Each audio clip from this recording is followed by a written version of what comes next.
welcome to this episode of Billyfishing in Scandinavia. Still in Denmark, still fishing the storm beaches. Right, so there's the gear already set up, rig's ready to go, bait's ready to go, I'm ready to go. Somebody asked last week, why is there nobody on the beach here in Denmark fishing? Because surf fishing isn't very popular here. It's true. A Danish guy commented that they can't get the gear and the reels. Yes, you can, but it's just not that popular here because of the wind, right? It blows here a lot, and you can't fish these beaches when it's blowing. And if you can, the only thing you're going to catch is flounder. This is one of the problems you face here in Denmark. I'm going to get the first bait in the water, and we'll see how we get on. Okay. So this is it. The rig is the Pulley X. The baits are my frozen blow lug.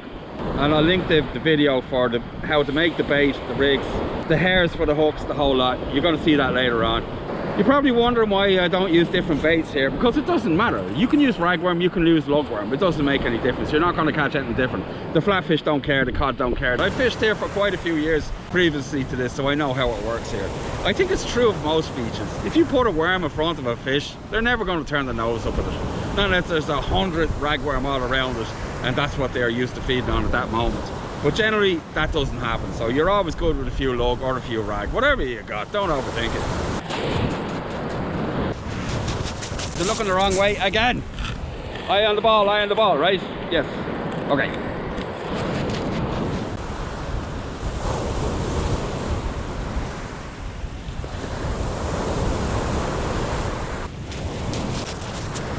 The first cast, I always just like to do an old lob, see what's going on in close first of all. And also, allows you to get the rust off before you do something stupid like crack off first cast or something. And that's never a good feeling, you know what I'm saying? So, yes, in this video, I will be using my frozen blow lug. I will link that video in the description. This is one here. Believe it or not now, I left these in the car after they defrosted for 3 days. And then, because I didn't want to waste them, I threw them back in the freezer as a bit of an experiment. I defrosted them now today, and they're still just perfect to use. Now they're going to be even more stinky. I reckon they're going to be an even better bait than they were previously. Interested to see what will happen. This is my flatfish hair, an innovation of a South African dingle dangle. And since I fish primarily with circle hooks because it's best for the fish, and circle hooks work best with the bait below the hooks, so I came up with this. And it's just a dingle dangle of sorts that you can use with worms, either dead or fresh. And it's made my life a lot better, and the fish's life a lot better as well. I will link this in the description as well, even how to snell a hook on. It's very important. It doesn't work that well if you don't do it properly, so it's all there. So yes, we get a bait on. Actually, before I show you that, I want to show you this. There is a knot in the snood, and it has been pulled tight. And if you've experienced this before and you don't have many fingernails or patience, this is something else bait needles are good for. This little point on the end is excellent for opening tight knots. You just put it into the knot, push it down.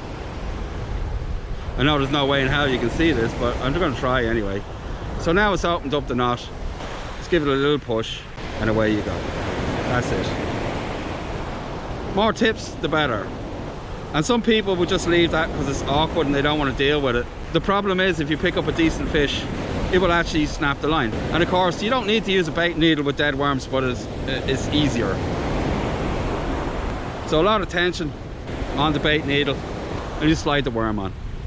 Can't be simpler than that. And I see a lot of people who are new to the sport shying away from bait needles. They make your life easier, not more difficult, okay? It's just easier. But you just have to remember to keep lots of tension in this. Whether you're using a J hook or this system here, it doesn't matter. Just keep tension and you will have no trouble whatsoever. Of course, this is just going to slide down now like that, so you just stick the hook through the head of the worm. That's it. There we go. And if this masks this bait clipper down the end, that's actually what it is now, you'll have no trouble at all. It will actually work better, because then sometimes the fish will get hung up in this, but since you file down the point and everything, it doesn't harm the fish in any way, so it just pops out, no problem. So that's it there, nice and soft, easy for the flatfish to get into his face. Also, this short shank is also better for flatfish as well, and fish in general with small mouths. If I was fishing for wrasse or something from a rock mark, circle hooks are definitely the guy to go for, definitely as well, because you're not casting very far, strip of mackerel hanging off the end of it, boom. It's unfortunate thing about YouTube is you have to constantly repeat yourself. So, but that's the way it goes, because there's new people watching all the time, and they need to know what's going on as well. So I'll try to make it as quick as possible. I'll show you the rig as well, I suppose. This is the rig. I have 3 rigs. I call them the pulley series. That's because each one has got a pulley up at top. One is a paddle master, the other one's a 1 down, and we have the X, which is Wessex. So that's it. Pulley P, the pulley D, and the pulley X. Here's the pulley up the top. Okay, there's a relay clip down there because this is the pulley X, and there's the ledger down the bottom. And that goes up to the relay clip and down, and this one, because of the pulley, just comes down to the engine clip at the bottom and meets the other one, and I'll show you that now. Up to the relay clip and then down to the engine clip down the bottom. I also have a video on how to make these as well. I'll link that in the description as well. And then the other one just comes down beside it, and that's it there. I like both clips face the same way, and if the hooks can do that as well, it's also good, but it's not necessary. Sitting like this is also good. They don't seem to contact each other, so it's not really a problem.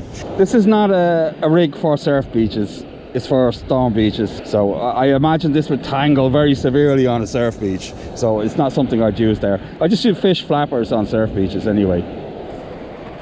So we get it in the water. So this first cast, just like the other one, is just going to be a lob, just to see what's going on. Sometimes there can be extremely strong currents on this beach, and then you're going to need a grip wire and stuff like that sometimes. But for now, I just use cone leads. It's the best for flat fish, and it finds the fish for you, like I've said in about 1 million other videos. So right, we get in the water.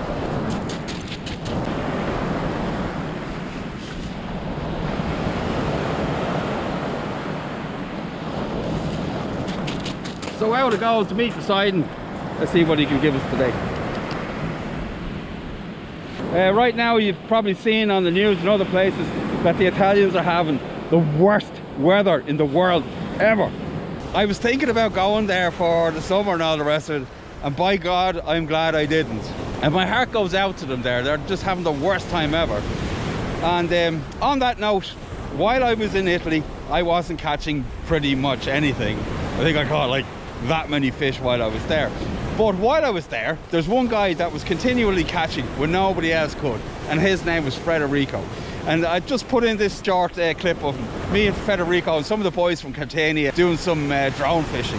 Had a great time. Check this out. I am with Federico, Francesco, Nico, and Salvo. And today we are going to be doing some drone fishing. The boys have already got 2 bites in the water. This is what we got here. Fathom 4. Is that right? Fathom 4. Yes. Fathom 4. We got a sardine for a bait and a drone rig with a rod and bottom, and we're just about to send one out. No, fermo. Ok.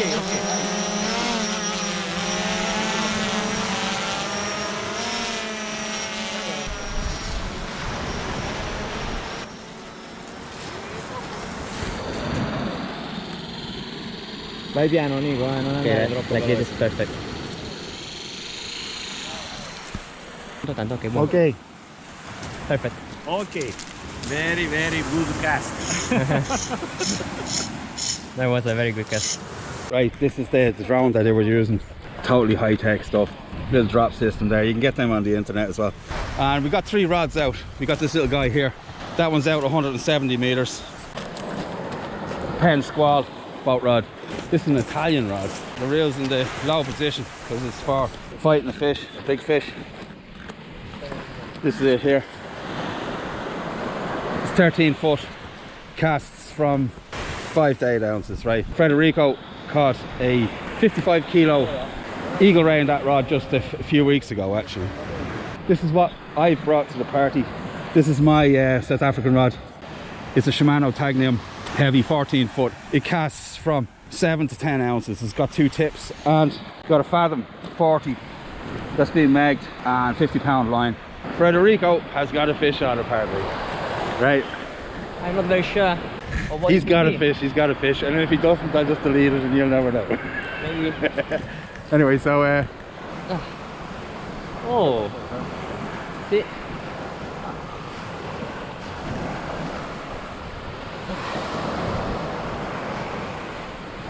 Doesn't seem small. how far out was the bait? 230 meters away from the coast. That's a long way. Yeah. It's a lot of winding.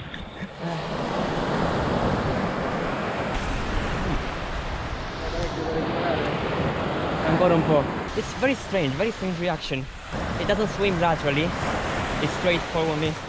It's a giant octopus. It's getting close now. Yeah, now it's close. Keep winding. It's a good one. Oh, Small. oh, okay. Okay, you look better. But still. Come on. A jeweled moray eel. Lost my arm for this moreel. Yes. Anyway, look at the way they can tie themselves in knots. They are a nightmare. Yes. So I got to link Frederico's details in the description. He's got the most fantastic channel. Huge stingrays, duckbill rays, eagle rays, big congers, you name it, he catches it. All on drones. So check Frederico's channel out, and I want to say hi to all the boys down in Cartagena. Nice one, boys. Woo! In past years, fishing here used to be fantastic, but like most places,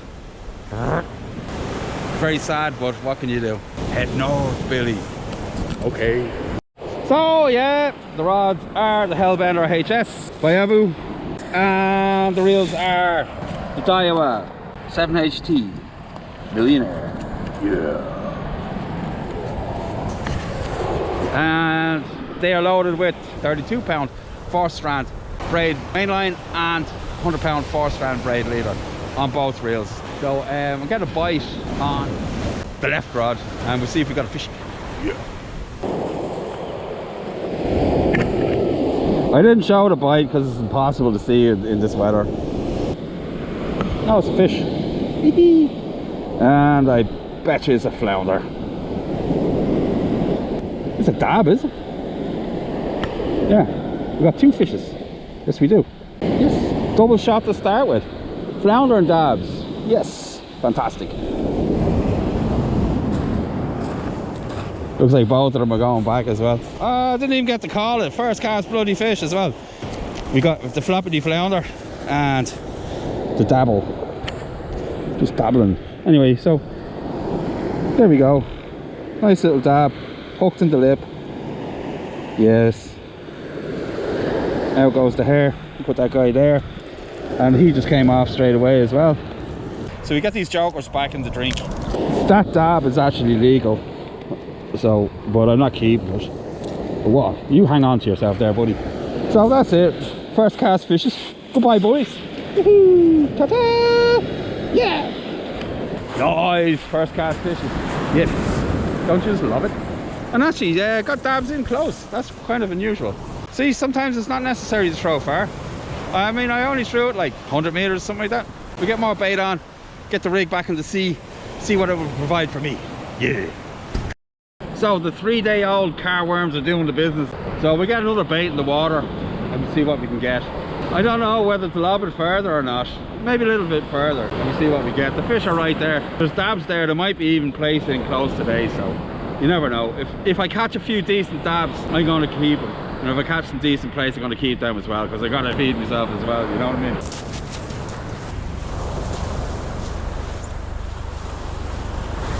So yeah, I'm going to talk some more about braid as a tool for fishing, right? Pros and cons between braid and mono, right? One of the main cons with braid is abrasion resistance, but as I found out, it's not really such an issue. I've never had trouble with it myself. Never. Not in rough ground. If you're having problems, your rigs aren't long enough, that's it. Some of the pros are with fishing with braid to mono is bite detection. Obviously is one of the good things about braid, but there's a caveat I will add with that in the beginning. If you change from mono to braid, the first year or so you're going to struggle, like I did and probably a lot of other people, because I was not clued into the fact that a tiny fish pecking away at it looks like a great big fish when you're fishing with mono. Some of the first times I fished with it was in Norway, where you get a lot of fish hammering away at your baits. So I just exhaust myself jumping up and down, swiping at fish that were too small to possibly get on the hook. But after a while I learned that they're not swimming off of the rod, don't do anything. So that's one of the things, is bite detection. But there's other advantages to fishing with braid that you might not realize in the beginning. Like for instance, when you're fishing on a beach like this here, right? And one of the advantages it has is it can tell you what the bottom's like. You can feel when you're winding in the rod, whether you're over sand or over gravel, you can feel more than you can with mono when you're coming up a slope and down a slope. It just gives you better contact with the sea floor when you're fishing baits. And that's one advantage about it that I really appreciate, especially on a beach like this.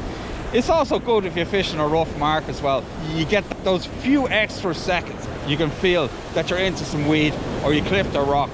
And it can give you that input to start winding faster. It really is a very useful tool. I hope that's some food for thought for somebody out there who's wondering, should I change to braid or should I stay with mono? The advantages outweigh the negatives for sure. Today there's no trawlers molesting my waters. I'm very happy. There's not too much weed. Who knows? Maybe you'll get a good video, a better video. More fish, bigger fish, different fish. Stay tuned, fish heads. I'm actually getting bites on both rods right now. There you go. That was the right one. And left one, por favore. Yep. Not so great, the left one, but just a second ago it was hopping up and down. There we go. I'm going small flounder on the right. I'm going dabby on the left. That's what we're doing. So it'll be interesting to see what we get. So my dab friends are bouncing away on the end of the lefty. Go for it, boys. Ah, he's already loosened it. Oh, there you go. Right. Might even be a place. Yep, we're in. Seems like a decent fish, all right. Oh, he's bouncing up and down. That's a nice dab. Din din. Yes. Look at that joker.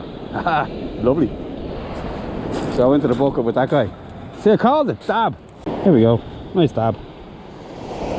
So I get him in the bucket. I'm just going to give him a measure there. I don't really take them unless they're 27.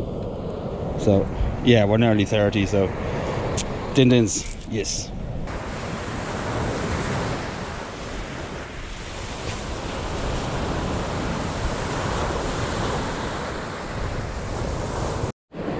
So I am 2 hours into the session now, and I have recasted the right rod a couple of times, but I've had no fish on it. So yeah, some really great bites there on the left rod. About time. Must be a dab or something. It just got picked up now, so I'm gonna let it do its thing. So we give it a couple of minutes and then we'll reel it in and see what it is.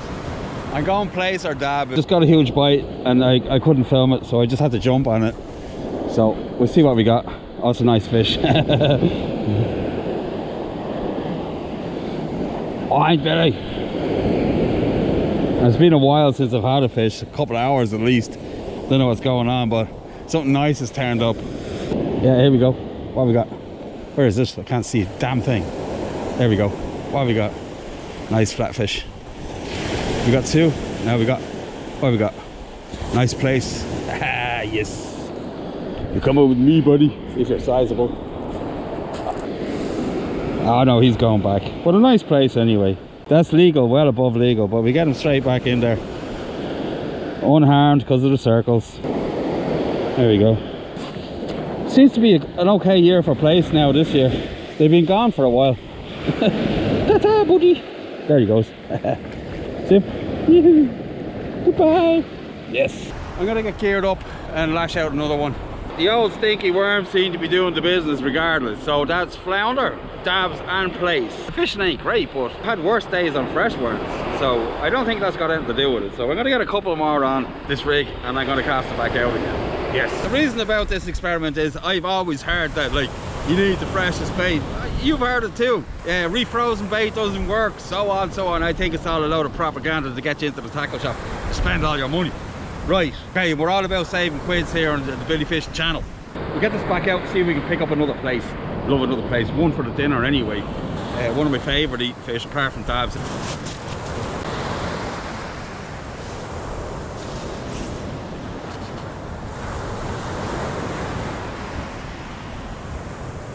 Stinky, horrible, nasty bait works as well. This is my point. Don't be binning it, right? Salt it up, freeze it. Even if it's been sitting in the car for 3 days. And it's not even a great tide. It's the first tide after the neap. You can check it out if you want. The neap tides are rubbish here. Here in Denmark recently, the weather has been atrocious. It is windy as hell here in Denmark. I asked the Danish guy once, why is it so windy in Denmark? He says, simply because Sweden sucks. That's true, he said that. Don't blame me, Sweden. The Danish guy said it. Okay, yes. Get a nice bite on the left rod. What is it? Every time I'm not pointing the camera at it, I get a huge bite. And then when I point the camera at it, I don't get a huge bite. Oh, bloody hell! Well, they did it again. Come on now, prove me right here. I'm gonna see if I can get that guy in now. Yeah, oh yeah. Nice place. Oh no, stay on. Where is he? That's a nice big fat thing. It's a big place, yes. Oh, it's dinner time. Look at the size of that boy. Oh, he's a monster. Yes. Just think, look at the hook set and that way. There you go. Every time. Oh, he's a beast. 38, 40, something like that.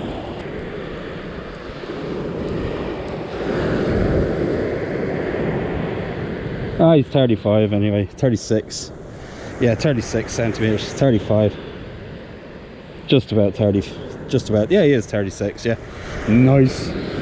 Didn't. So we get another one out.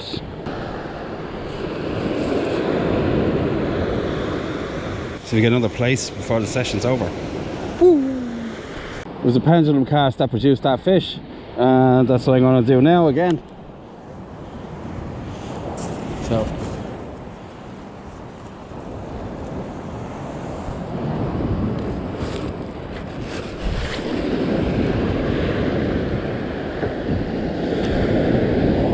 out it goes. Back to the pod. See if we get another one. So right, the right hand rod. Yeah, okay. So right, the right hand rod has not produced anything the entire day, except little small bites all the time. So I'm gonna cast it out on the left hand side and see if we get a fishy. Okay. So right out to the left. And I'm just gonna lob this one.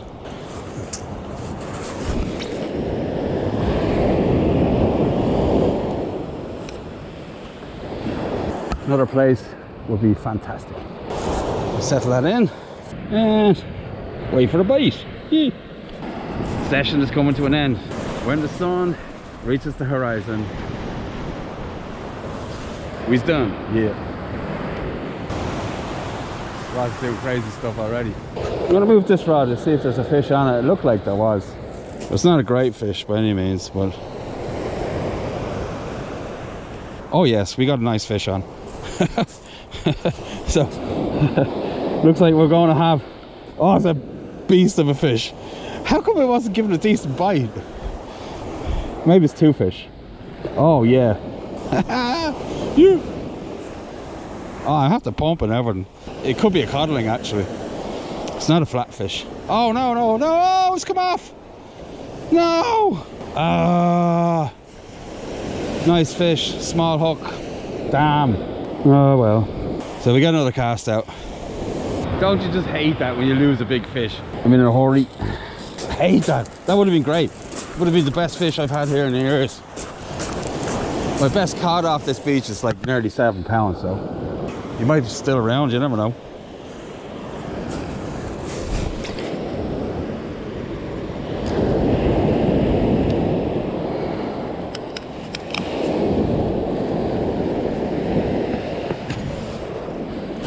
So we get it up in the pod, see how we do for last cast fishes. Well, if it was a cod, they're pretty dumb, so we'll be back. You see, my dilemma is that I want to end with 2 last cast fishes. Yes? Does that seem a little bit extravagant? Yes, but the heart wants what the heart wants, right? And I want 2 last cast fish. I will settle with 1. Now I'm probably going to get none, but what can you do? It's nearly time. It's nearly time. The sun is nearly kissing the horizon and I am sitting on my hands. I can see bites on both of the rods. 2 last cast fish. Do I get it? on the old stinky worms. Unfortunately, I lost the best fish of the night. I'm going to call it the UFO. It's a theme at the moment in the news. I'm going with unidentified fishy object. Maybe I catch it yet, maybe I catch it yet, who knows. Right, the time has come to see if I get the first last cast fish, right? I'm not gonna, you're just gonna have to wait for it to come in, right? See, I'm not gonna give the game away, right? You're gonna have to wait, okay?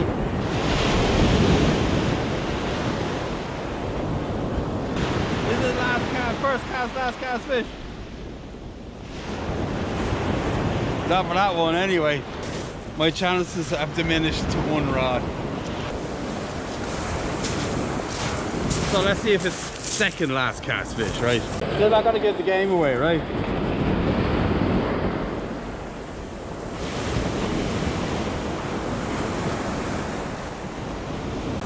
Where are we? Where are we? Where are we? You can't have everything, can you? So, 2 dabs, 2 plates, a flounder, a UFO. I hope you liked it. Remember, I'll see you on the beach. Bye.